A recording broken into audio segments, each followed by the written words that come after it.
You're watching Morning at NTV.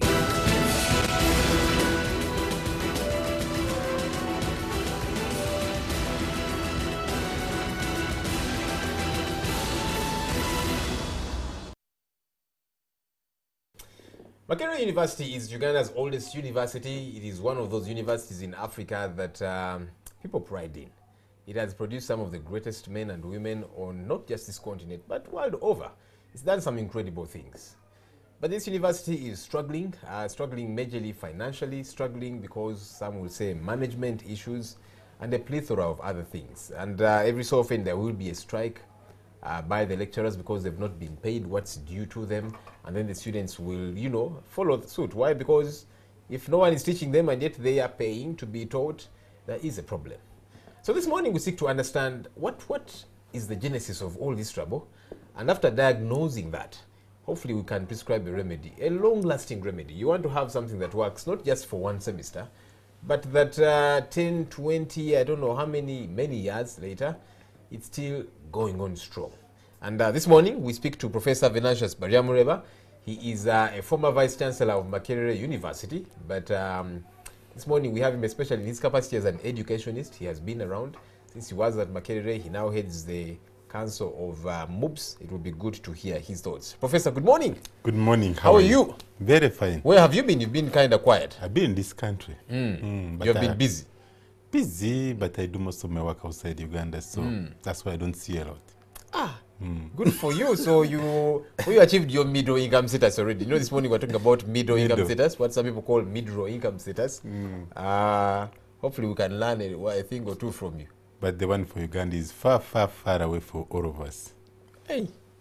Because, you know, you don't want a few to be in that category, and when the majority of Ugandans are still down there. It's a long battle. I hope that eventually we shall win it. With this growth at less than 3%, GDP growth, I don't think we'll get there soon. And the NDP has been telling us of this morning in the newspapers that if we are to achieve it, we must grow at 15%. That's close to impossible. It is impossible anyway, really, practically speaking. And also the population growth is also growing at almost 15%. We are having so many refugees coming into Uganda. People are producing. We have family sizes of now between 7 and 8.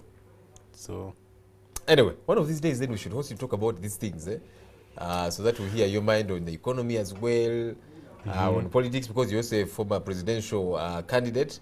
Are you running in 2021 or 20, I don't know when, but how 2030? How do you run even when you don't know when the elections will be conducted?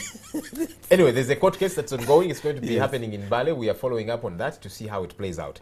Let's talk about Makerere. You were at Makerere University as Vice Chancellor. I was there as a student. I came back, I taught. I was a director, I was a dean, I was a Vice Chancellor, and yeah, I've been there for some time. So it's an institution I treasure so much. What would you say are some of the biggest challenges of Makerere University? You have been there for all that time, and right now you are there by osmosis in a way, since you head the Council of MUBS, and MUBS is affiliated to Makerere, and you have been having your issues, which we shall talk about later. But what would you say are some of those issues that stick out like a sore thumb? You know, every institution has challenges, and there will be no single day, no period when Makerere University will not have challenges or problems. But these problems, challenges are not like static. They kind of vary, you know. Like what I see right now, Makerere University has managed to get more finances from government, just like other institutions, towards salaries and so on. We've realized it in the recent past. The salaries have gone up. So you'd expect now that they should be able to use the money from the private students to address some of the other critical issues. Also, they have also gotten infrastructure. I left a program by the African Development Bank that has provided more space. So, but the way I see it is like they are trying to move away from the private programs. And again, they were saying Makerere University wants to be a research university. At the same time, you see them increasing money for graduate programs. And you know that most of the best research students not necessarily have a lot of money. In most universities, they actually allow you to do a PhD without paying any fees, because they're more interested in the research you're going to come up with, and also building capacity for the country in terms of at PhD level. So again, we see some in the media, like people are being sacked on Twitter, You hear like appointments about directing a vice chancellor to suspend staff, and when staff are suspended, they spend a year. You know, like the law is very clear that within a certain period, somebody should be heard, appointments should dispose of its matter, and if someone is not satisfied, yes, you should proceed to like a staff tribunal. There is also a time frame you are supposed to do that within it. And after the staff tribunal, even if you are going to have a judicial review, it should be done in not more than 3 months and so on. But you see some staff being suspended for every year on half pay. It may appear something small, but when you look at Makerere with the law school, like the best law school in the country, you look at Makerere University with the best college of business, and you see them with these issues, then it says a lot. It does say a lot. Are students paying enough? One of the major challenges that Makerere is grappling with is finances. Of course, excuse me, there's management issues, and we'll talk a bit about that. But one of those sticky issues is money. Lecturers will every so often go on strike. Why? Because they have not been paid. The university will every so often say students pay up this much by this period, and when that doesn't happen, they threaten to do many different things, students strike and so on. Are students paying enough in your view? Let's start from there. But you see, Makerere University is a public university, just like another public university. It does not get all its finances from the students.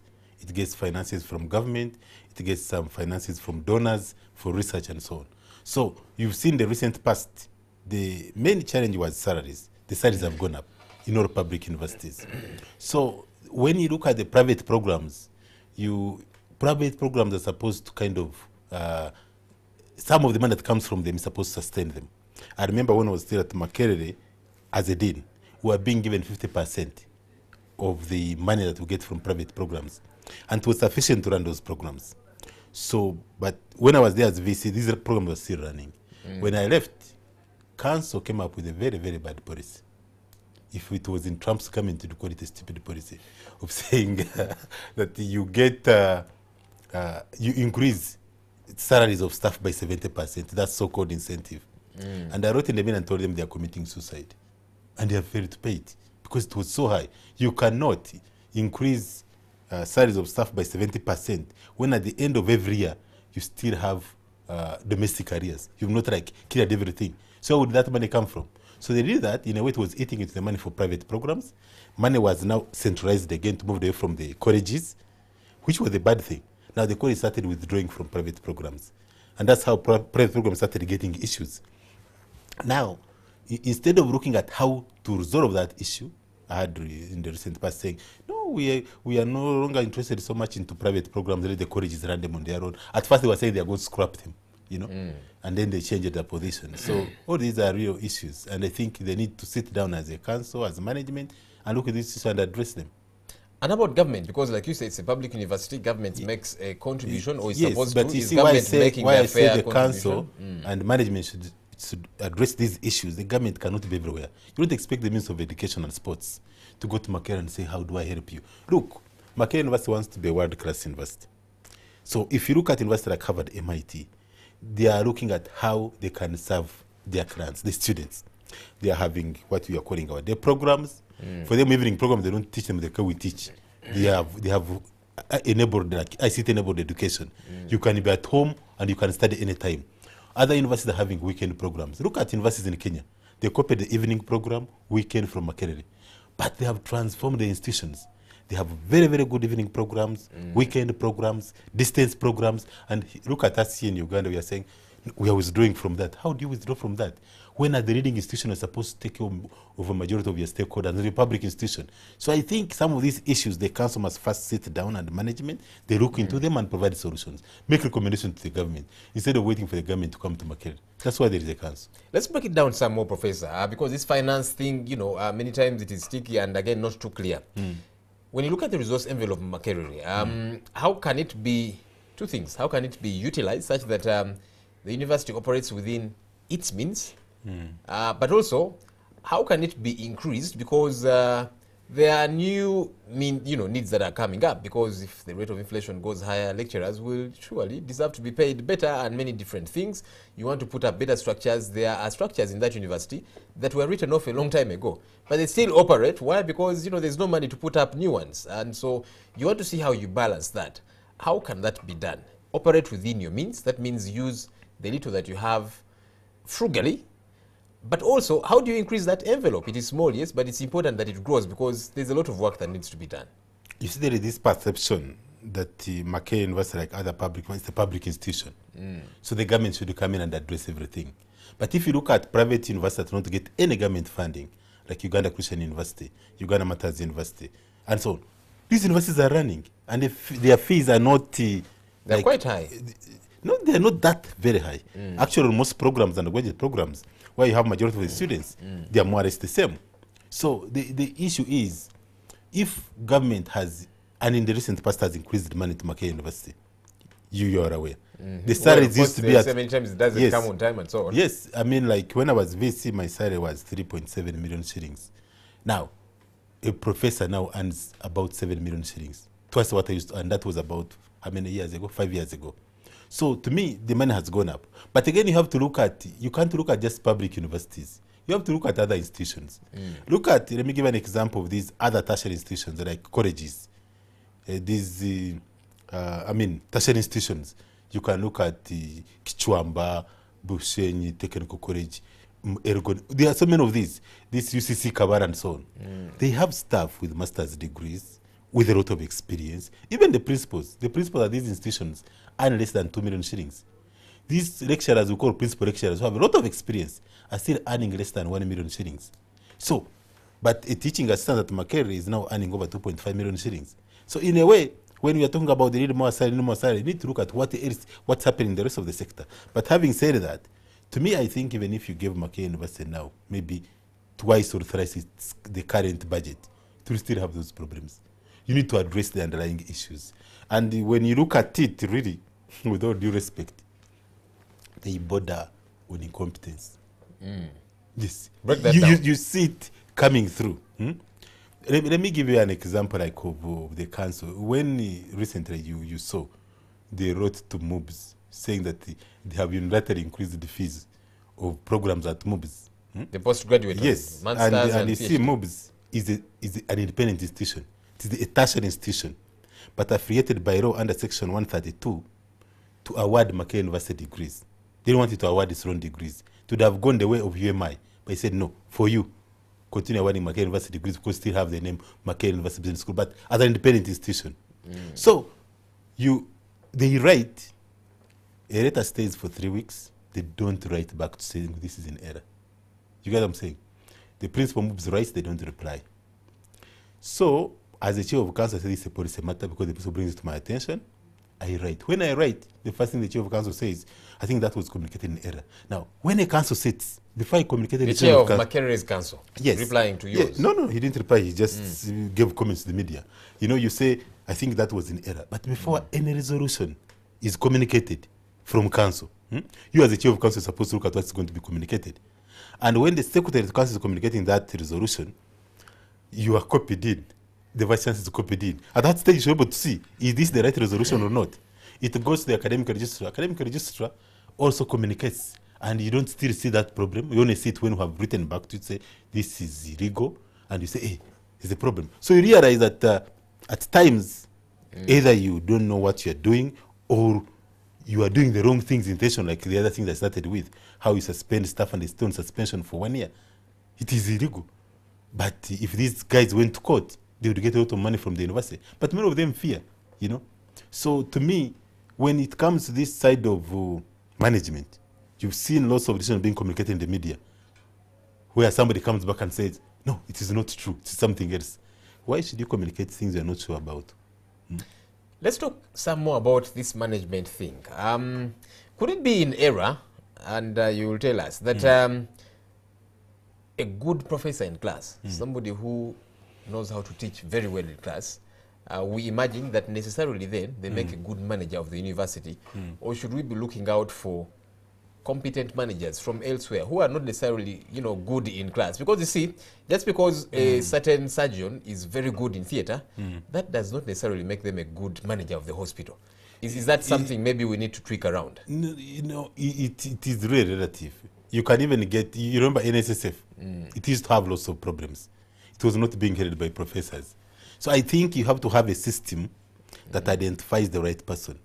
And I've seen like... How do you identify the right person? When it comes That's what I'm like to... looking I'll for. give an example. When it comes to these CEOs now in government parastatals, the president recently took a very serious directive to say, look, let them be recruited by the Public Service Commission, because he realized that the boards or the governing councils or boards were being compromised. I'm there working as a CEO. My term is due for renewal, so I deal with the board members, and they say you have another term. So he pushed it to Public Service Commission, and I think they are doing a great job. So one of the issues that affects our institutions is the way we recruit the CEOs, like the VC. You remember at the last, for this last search for the VC, Nawango did very well in terms of presenting architecture drawings. But you see, Makerere University is not this, what do you call it, a real estate company. You have to present issues on how an institution can run. And the council was happy with the drawings and said, you should be the next VC. And I think you should give him time to see how he runs the institution. But having said that, when you see like the policies not agreeing, you say, want to be a research-ready university, you are discouraging graduate students from coming to the institution, because government does not fund graduate programs. So when you increase the fees, all these best research students will not come in the institution. Then how are you going to really become a serious research institution? Then you start saying, we need to become a graduate university. Where will you get the best research students that are coming out of the bachelor's program? Universities that are covered, MIT, they are going down to even secondary level to encourage the teaching of science, technology, engineering, and math, that they have good students with that background. For us here in Uganda, we are not looking there. But again, you say university saying, I want to get out of undergraduate. So you keep looking at contradicting policies and say, do these people know where they are headed? I know that normally it's an election for the Vice Chancellor. No, it's not just an election. The law provides for a search committee. But a search committee is a small committee. And if, someone wants to compromise it, it gets compromised. Yeah, because why I call it an election, eventually, there will be casting of votes within that small committee at the end of the day. Are you saying that's what should change? So that, no, because again, there's a bit of campaigning, and when now campaigns get to be a part of the picture, a lot can happen. Perhaps we have had this law since 2001, and lots of recommendations have been made that say this law has a problem, the one that governs universities. And one of the areas that has been talked about so much is how we come up with the vice chancellor and the deputy vice chancellors. That process, everybody has said it has a problem. But up to today, it hasn't been changed. Now we have a new minister, and there is the Makerere Report. I'm sure they're going to come up with a white paper, and I believe that within a year or so, we shall see that law amended. But to me, what is critical is to use the best method of coming up with the management of the institution. Otherwise, if we leave it the way it is, first of all, let me give you an example. At times, you have people handling what they cannot handle. If you have a search committee and it has people who have never been even served, let's say, as a lecturer, somebody has not even served as a senior administrator, and they're interviewing a VC, what do you expect? So at times, some of these problems are inherent. If you have, let's say, a chair of appointments board appointing professors, but it has no clue of what professors do, has not had that experience, you'd expect like a dean or somebody with HR background handling such issues. If you are going to have a chair of a council who has never served as a dean in an institution, and expect this person, council directs management, you are directing an institution. What did you direct? There are certain things we take for granted, but like relevant experience always matters. You may have qualifications, but do you really have the experience? Have you been there? Do you feel it? How do you direct? So some of us, like when I'm at MOBS as a chair of council, I know I've been a dean. I know how a faculty runs. I've been a VC. I know how a university runs. So I can actually direct management. I can direct the principal. Say, look, as a council, because that's our role. This is where we are headed, and we move in the same direction. And you ensure that the person does what council is directing him or her to do.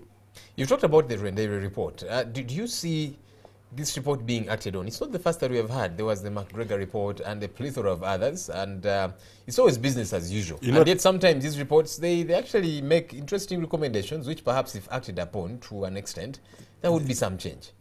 That's why I told you that you give people time.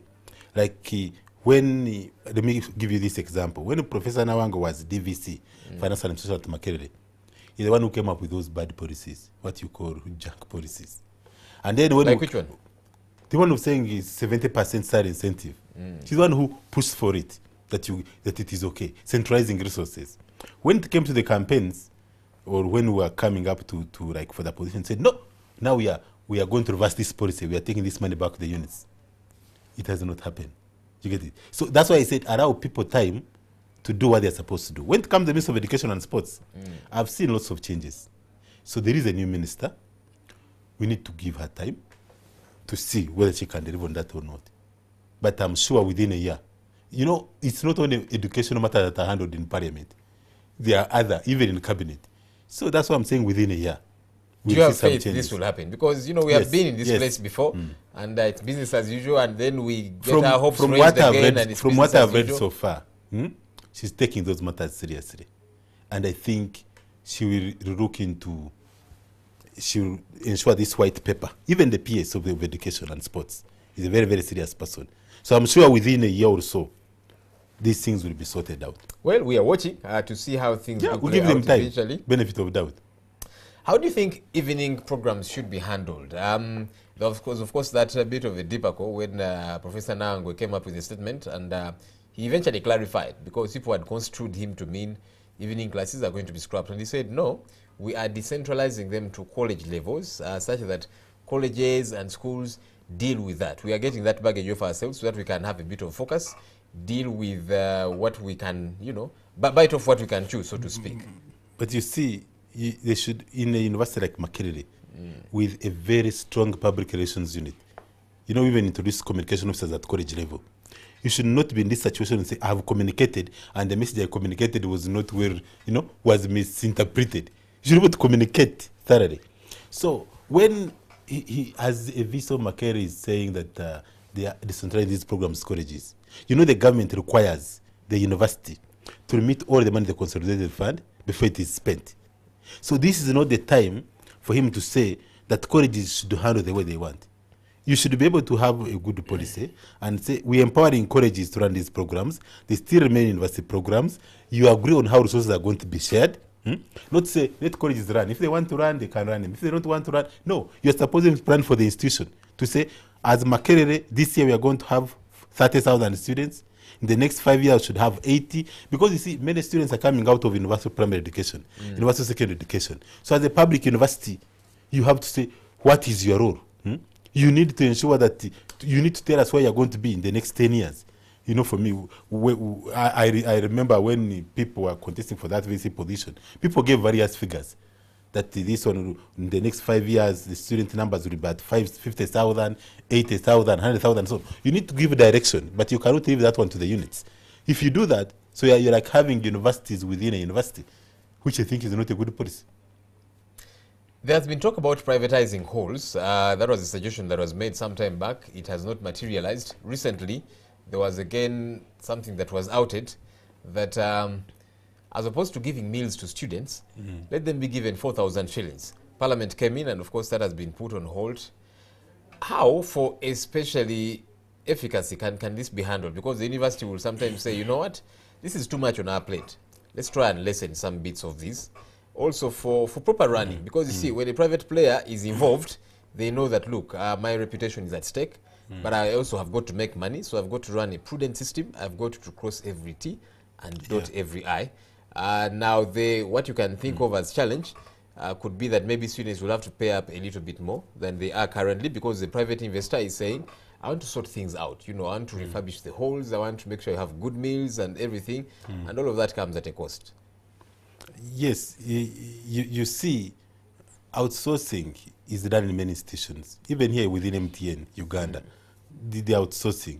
You go to outside universities, even in Kenya, there are certain things you can outsource. And at times you say, this is not my area, like meals. When you're outsourcing meals for students, at MOBs, that we did that, and the students are happy. The money you give them should be good enough, because like this person is getting money like for a whole semester. So even if it is at maybe 5,000, 6,000 per day, this person will be able to work with that money. The one who the private company that comes in provide that service. But you see, you also have to look at the history of an institution. An institution like Makerere has a culture. The way you see Gayaza, Budo, Namagunga, students that study from those institutions, they have a culture. And if they were just day schools, that culture would almost not be there. So for Makerere, as an institution that has had a culture, people have gone like St. Mary Stewart, Africa, Livingstone Hall, Mumba. They come out different. You get it? But how so you don't want to lose Professor, that. Is the culture? Culture is good. Yes. But you're trying to look at the bigger picture. Yes, I'm looking at the bigger picture. But if and that's things what are I'm not saying. working, if the halls are run down, meals are poor, then of what use It's is like the when you culture? have a home, you have to decide what to privatize.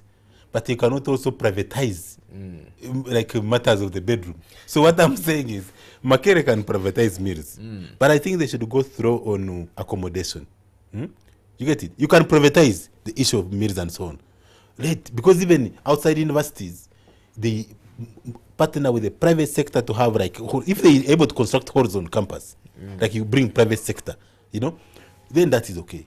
But if you are going to allow these students to go to Katanga, anywhere they want, to stay there, I can tell you, when you get these people graduate from Makerere, they won't be any different from those who have studied from other institutions like on the street. So at times you want to see what kind of product are you sending out. If parents, like now I see parents saying, I want to send my son or daughter to UCU. Because you know why?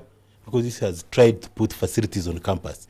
When you go there, they ensure that, most of these kids, by when they're in university, they are still young. At 18, they're just young kids. So you can't allow them just to be out there. I know there are some students of Makerere that are out there, but at least have those few you have on campus to really be looked after. You talk about, what is being outed there as products.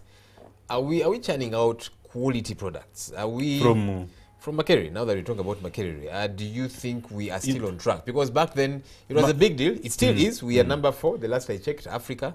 But do you feel that there's still quality in these the rankings will not tell everything. Of course. Makerere University is still a great research institution. Makerere University, if you go college by college, you'll find that some colleges are having great programs, are producing great outputs. You go to the College of Health Sciences, you don't question the doctors they are producing. You go to agriculture, you not question. But there also are units where you get a graduate of Makerere, and if you employ that graduate, you say, my goodness, has this person been to university? But it's not only Makerere, it also happens in other institutions. So the issue is, Makerere being a lead institution is supposed to be moving towards making sure that every product comes off to Makerere is quality. Because you can't have quality here, then in the other place there is no quality. And now people know where to go and where not to go to Makerere. There's some programs that are completely useless. People just go there, they just do one take-home assignment, sit for end of semester exams, and some of them, what has been happening, they find ways of getting marks from lecturers and so on. So those have to be addressed. But by and large, their colleges, programs at Makerere are still very, very good and that are producing great graduates. The president has said severally that some courses are useless, and he has especially focused on the arts. Surprisingly, one of the courses that he said is the very one that he did himself back in Dar es Salaam University. One, do you believe that? But two, No. How do we make them relevant if there are issues about their relevance in the job market? There is no course or program that is irrelevant or useless. All courses are useful. That's why when we were at that's why when we were at Makerere, they used to say, we all did want to do MDD, that diploma. You call it Msoro Daradara. But people would go and do it and come out and become good artists. You'd see everybody running to them. They want to associate with them and so on. So all these courses are really, really good. But the only issue is that emphasis. Where should you have more students? So to me, as a country, we need to push more of our students into science, technology, kind of basic science programs, because that's why we need more people. Business is okay, social sciences, history and so on, it's okay, but we should not have the numbers we're having right now. And we need to be guided by the National Planning Authority to tell us how many nurses we need, how many doctors we need, how many historians we need and so on. Because right now we are churning out graduates and they all come back and say we have no jobs. because the market is saturated. So we need to push them into vocational institutions to get certificates and diplomas instead of coming to university to get degrees. Because that part, that sector again, is not saturated yet. You see, at the end of the day, there has been a lot of talk about because you're the chairperson of the Council of MOBS, and there's MOC on this end, and MOBS has always said, look, we are autonomous. Some will say it is semi-autonomous. Makerere will say, look, you're still awarding our degrees, and so you are affiliated to us, and so we can tell you what to do. And this rift has been on for quite a bit of time. There's a time when the students that were meant to graduate from MOBS, their graduation hung in balance because Makerere was saying, you guys have not remitted certain monies that you should remit. You know, have these been resolved? Because at the end of the day, who is suffering? It is the students. To tell you is that the relation between MOBS and Makerere is really at its best. Is that so? Yes. Last week you responded You know, to their letter. Is at its best. But as they say, ignorance of the law is no defense. So we have a law that governs universities, governs public tertiary institutions, governs affiliation. And for MOBS, it was affiliated by law to Makerere University. So the issue is, Makerere University is an autonomous institution.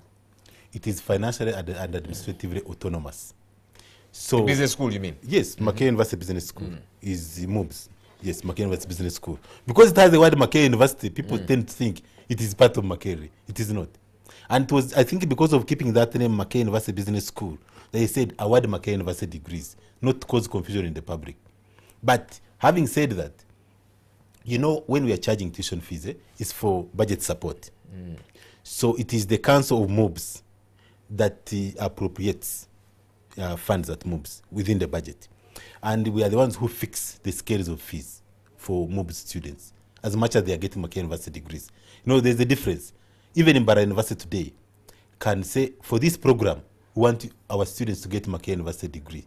They'll be awarded Makerere University degree, but they remain Mbara University of Science and Technology students. But they will get a Makerere University degree because you have decided for that. In other places, you go for joint degrees and so on. For our case, MOBS, they said, okay, for all degree programs, award Makerere University degrees. But that did not say that the students of MOBS are not students of MOBS. They remain students of MOBS. It has an independent structure, management structure, governance structure, and so on. So what happened is that if you come up with, you communicate an illegal directive, of course you can't implement it. And if you communicate it and again put it in the media, say we have changed fees and so on, if you don't respond to you formally, you end up advertising our programs as if we have increased the fees when we have not. Now, when you increase fees on behalf of MOBS and our students go on strike, it is us to address the problem at MOBS. You know, every time these fees are increased without consultation, there are strikes and so on. So we said, look, for us, as of now, we didn't see the need for us to increase fees because we have not consulted, we have not seen the need. The government is promising, you know, like I've said, the government has been giving MOBS more money to pay salaries and so on. So we said, look, if the government's meeting is part, let us keep the fees where they are and see what happens the next 1 or 2, 3 years. But Makerere University is free to increase its own fees, and we are not really bothered about it. Let's talk a bit about government sponsorship. Is this scheme benefiting those that deserve? Because ideally, you're looking out to having, you know, folks that are not able to pay for this education, and yet they've got what it takes. They can acquire, you know, this education. They're brilliant young people. But you see, at the end of the day, imagine this. This is a child, you know, from a well-to-do family. They've gone to very good schools and they've got government sponsorship. And look, we're not saying we should disenfranchise them. But one would imagine that the target should be the unable who can excel and they can contribute to the betterment of this country. You know, when you look at it at the face of it, it may appear that actually these scholarships are going to the well-to-do families. Because we are saying that the students that go to Makerere and other universities, public universities on government sponsorship, are coming from these good schools. Namagunga, Gayaza, many of them. But you know, also in those schools, there are some people who cannot afford. Like somebody comes up, like you say, I'll pay for you for your O-level, A-level. So once you finish, get good grades, and then you'll be able to get a scholarship at Makerere. There are also some few students that come from rural schools. They struggle so hard and money to get on government sponsorship. If you removed it, these students will not be able to join Makerere. But the majority of those who come on these government scholarships are from well-to-do families. So to me, it is an issue of the Ministry of Education and Sports undertaking a study, because this is their money. If, like you say, they say that we are going to give you these scholarships, as the university, you can't say we don't want those scholarships, or we are going to do otherwise, or we are going to direct you that for us we have phased them out. You don't have those powers. So it is an issue of doing a comprehensive study, looking at the people who are benefiting, looking at the best way to take care of those who don't have that financial capacity or muscle, but have been getting these scholarships. If you remove them, how are they going to continue the education? And Uganda as a country, we don't have enough money to give everybody a loan. So if you're not giving a loan, how are you going to take care of those that have been getting the scholarships and are not that rich? So, but the majority, I agree with you, about 70%, they come from well-to-do families. Okay, finally, Doctor, as we wrap this up, did you have conversations with Professor Nawangwe? Do you talk to him? Do you share some thoughts, you know, given that you have occupied his office before he did?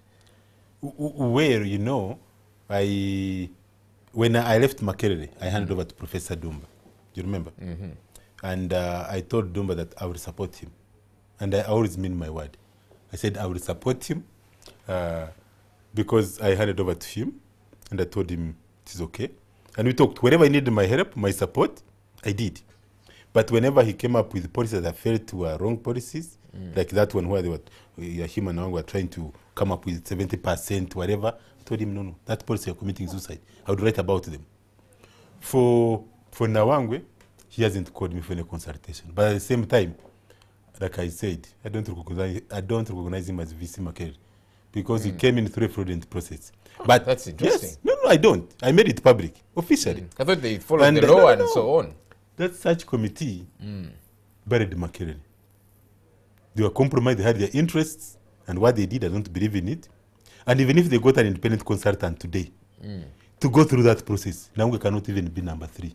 So why In has those somebody people contested. petition gone to court or whatever? No, you it see, is, might be? some of us, when you go to school, one thing you should understand, like you, when you go to school and get qualifications, you should not look at a job as an end in itself. So you should have other things to do. Like if I show you my passport, you'll see I'm out of the country almost every week because I have work to do.